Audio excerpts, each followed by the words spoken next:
Zion classics TV news time. നമസ്കാരം, Zion classics ടിവിയിലേക്ക് സ്വാഗതം. വയനാട് ഉരുൾപൊട്ടലിൽ സഭാ സംവിധാനങ്ങൾ ജാഗ്രതയോടെ പ്രവർത്തിക്കണം. കൊച്ചി.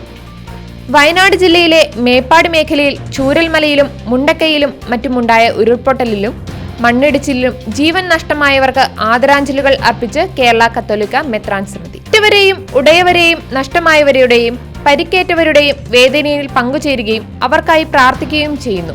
രക്ഷാപ്രവർത്തനങ്ങൾ ത്വരിതഗതിയിൽ നടത്തുന്ന സർക്കാർ സംവിധാനങ്ങളോട് സഭാ സംഘടനകളും പ്രസ്ഥാനങ്ങളും സഹകരിച്ച് പ്രവർത്തിക്കണം. കേരള സഭയുടെ മുഴുവൻ ശ്രദ്ധയും ദുരിതബാധിത പ്രദേശങ്ങളിൽ ഉണ്ടാകണമെന്നും KCBC പ്രസ്താവിച്ചു. ദുരന്തത്തിന് ഇരയായവർക്ക് സമാശ്വാസം പകരുവാനുള്ള സർക്കാർ നടപടികളോട് കേരള കത്തോലിക്ക മെത്രാൻ സമിതി പൂർണ്ണമായും സഹകരിക്കുന്നതായിരിക്കും. ദുരിതബാധിതർക്ക് ആവശ്യമായ ഭൗതിക സഹായങ്ങൾ ചെയ്യുന്നതിനും അവരെ ആശ്വസിപ്പിക്കുന്നതിനും പ്രതിസന്ധികളെ തരണം ചെയ്യാൻ ആവശ്യമായ ആത്മധൈര്യം അവർ വീണ്ടെടുക്കുന്നതിനും വേണ്ടി ആ മേഖലയിലെ രൂപതാ സമിതികൾക്കും മറ്റു സന്നദ്ധ പ്രവർത്തകർക്കുമൊപ്പം ഒരൊറ്റ ജനതയ്ക്കായി നമുക്ക് പ്രവർത്തിക്കാമെന്നും KCBC president Baselios Cleemis Catholicos Bava, KCBC vice president Mar Poly Kannookadan, KCBC secretary general bishop doctor Alex Vadakkumthala എന്നിവർ പ്രസ്താവിച്ചു.